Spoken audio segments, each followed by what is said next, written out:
In the Chunin exam, when Rock Lee fought Gaara, he showed us who he is, but when he had to fight adversity and circumstances that are out of his control, that's when he showed us what he was made of. After the fight with Gaara, Rock Lee's arm and leg were shattered. There was no hope of him becoming a shinobi again, but that didn't stop the kid from going outside and still trying his ass off. Rock's outside doing push-ups, trying to muscle through this condition he's in. But this isn't a predicament that Rock can just effort his way out of. No amount of training is going to change his circumstance. And really think about this shit. Your dude is sidelined now, injured, and he has to watch a match where Sasuke's going against Gaara, and Sasuke's using all his moves to defeat Gaara. Sasuke's out here styling on this kid with the blueprint that Rock Lee left for him. He bit Rock Lee's style, he bit Rock Lee's speed. And even though Sasuke could copy it, he couldn't uphold it because he didn't have the physical strength that Rock Lee has from those years of enduring that type of training, so that he can move that way naturally. But Rock ain't mad about it. And when Lady Tsunade arrives in the village, she's Rock's last hope because she's the medical guru. But even Tsunade believes Rock has to stop being a ninja, has to find something else in life. Because there's a surgery that could work, but it's 50-50. It'd be a crapshoot to take it. And even though she's the only one that could do it, those odds and chances aren't worth it. Guy doesn't want to believe it, but Rock Lee knows this is the situation at hand. Tsunade's telling Guy, yeah, this is the reality. You have to come to terms with that, because if you don't, it's only going to hurt the kid. And then we see from Rock's perspective that the world's kind of passing him by now. Everyone had hoped that Tsunade would be able to cure him, but it's not looking that way. This shit is devastating for Rock Lee, and we see him having to struggle now. We see how hard it is for him getting around, and you see the crutches that he has. And he's sitting down just contemplating what's happening to him, and then Guy comes in and sees him. He's like, yo, you've been skipping out on physical therapy. That's not like you. You know better than that. And Rock's reminiscing like, yo, right here is where I told you I wanted to become a splendid ninja. You believed in me. I worked my ass off for this shit. I went fucking crazy, and now it feels like I'm the one that's having to suffer the most. Normally, I just push through. I train, I work hard, I get through that shit, but I can't do that here. I can't effort my way out of this. A 50-50 chance of survival on a surgery? It's out of my hands. What do I do? We haven't seen Rock Lee in a position like this since he was a kid having that breakdown, and now he wants to be a ninja, but the only way to do that is a surgery with a 50% chance that he might die. It's entirely out of his hands, and there's no way around that. Guy tells him, you gotta make a decision. You and I, we're similar. We're both idiots. Without our ninja way, we can't survive. We can't live. Get the surgery. And Lee's quiet for a moment. And then he tells Guy, I remember you always challenging Kakashi. And one time, Kakashi made it a game of rock, paper, scissors. I reminded of that because you said sometimes luck is important, but this ain't a kid's game. A 50-50 chance on an operation. I could die. Guy smiles and he's like, you remember the rest of what happened that day though? Before they played rock, paper, scissors, Guy said, all right, if you win, I'm going to do 500 laps around Kohana on my hands. That's a promise. Kakashi won, and true to his word, Guy started trying to walk around the village on his hands about 500 times. Everybody in the village was making fun of him and laughing at him. Even Neji was like, yo, he acts like a 7-year-old. What is he doing? And then nightfall happens. Guy's still going. Rock Lee gets in front of him like, yo, nobody's watching. Kakashi doesn't even care. Why are you doing this? And Guy explains to Rock, yo, all right, check it out. This is my self-rule. It's how I improve myself and how I get stronger. First off, I made a promise, and a man should keep his promises. Secondly, I give myself a task that seems impossible, and if I can't do that, I give myself another task, and I keep reaching and reaching for those tasks. Look, you give yourself a task that seems impossible, right? But it's really just an obstacle. So for me, it's a goal that'll help me beat Kakashi the next time. I put those stakes on the line to make something as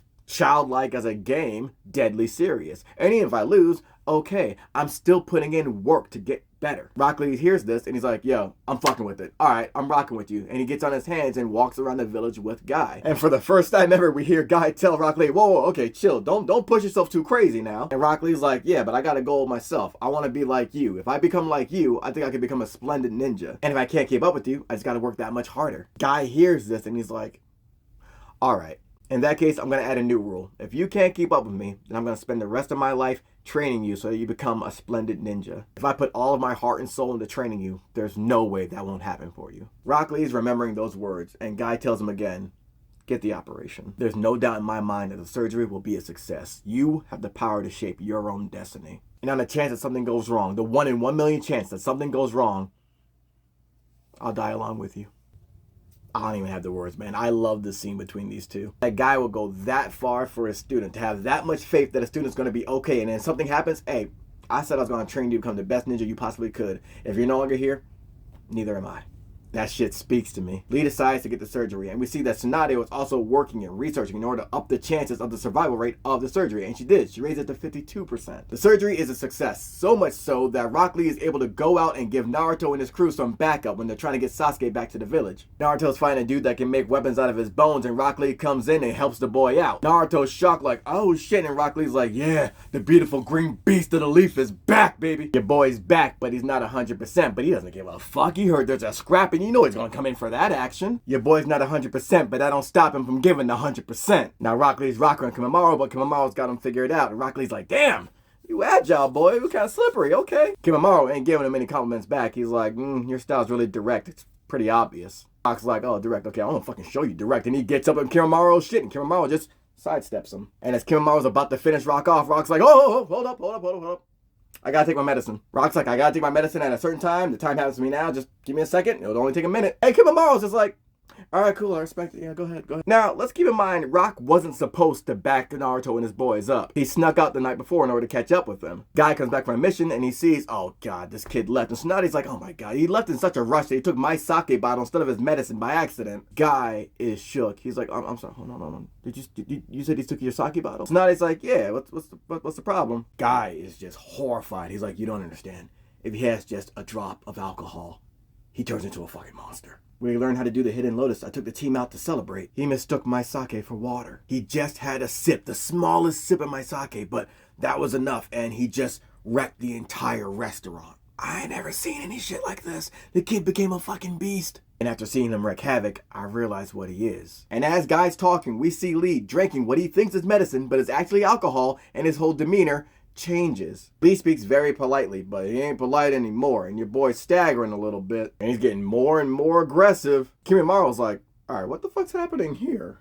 Rock Lee is a natural born master of the drunken fist. Rock Lee then gets in Kimimaro's shit and becomes a fucking animal. He's unpredictable now. Rock's no longer direct with his attacks. He's indirect. He can change levels. He's striking from all these different angles. Plus, he's faster. He's more aggressive. He gets Kimimaro to back the fuck down. He keeps putting pressure on this man. When it comes to holding his alcohol, Rock Lee is a lightweight, but he turns into a heavyweight with the hands. And he's able to just style on Kimimaro. He's entirely inebriated, but he's just dodging all these different attacks while wondering, where am I right now? What's going on? Yo, you're annoying. And Guy explains that this is a style that can't be learned or taught. And I love seeing this because I love drunken fist users. It's just unpredictable. You don't know what they're gonna do. And I just love how beautiful the style looks, especially animated. And it's just so fitting that Rock Lee, this kid that had no talent for ninjutsu or genjutsu, he could only do taijutsu, he just happens to be a natural born user of the drunken fist, a master at it even. And of course he is, because it's something that's still physical. And I love this because we see this more aggressive side of him where he's not so polite. And Rock is just out of his mind drunk. He's hilarious. But this is his most deadly fighting form. You'll understand, this kid can break it fucking down. His attacks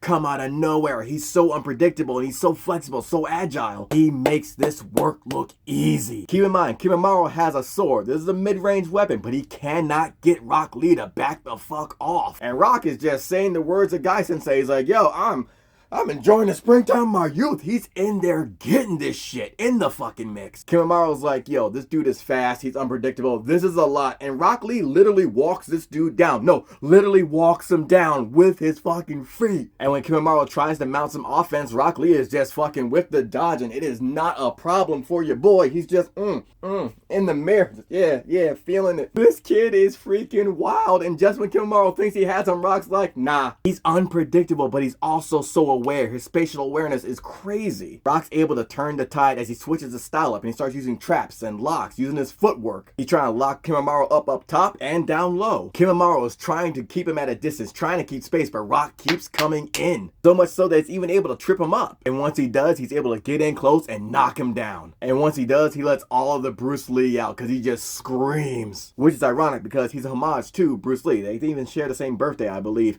But his fighting style is Jackie Chan. Jackie Chan made that shit real famous. Rock is a perfect mixture of these two martial artists. This was the perfect reward for Rock Lee for all that shit he's been through. He finally found something he was good at that came naturally to him and he didn't even know it. And it's such a shame we didn't get more of this in Naruto Shippuden. What made this moment so crazy was all that struggle, all that buildup, all that tension that came from the adversity that Rock Lee had to face, from Gaara to the surgery. In wrestling, when you get a big reaction, the crowd like jumps up and is really excited, it's called a pop. This moment was a large pop from the community, but without that adversity, it wouldn't have been that big of a thing. It would have just been, oh, another cool fight. But because of what Rock Lee went through, it's what made him a fan favorite. This felt earned. And that's why your fave gotta take an L sometime. It's the only way they can grow as a character. And even though we only get a little bit of Rock Lee in the rest of the series, his legacy lives on through other characters. That's why this is my guy. Ain't nobody in anime get it out the mud like Rock fucking Lee.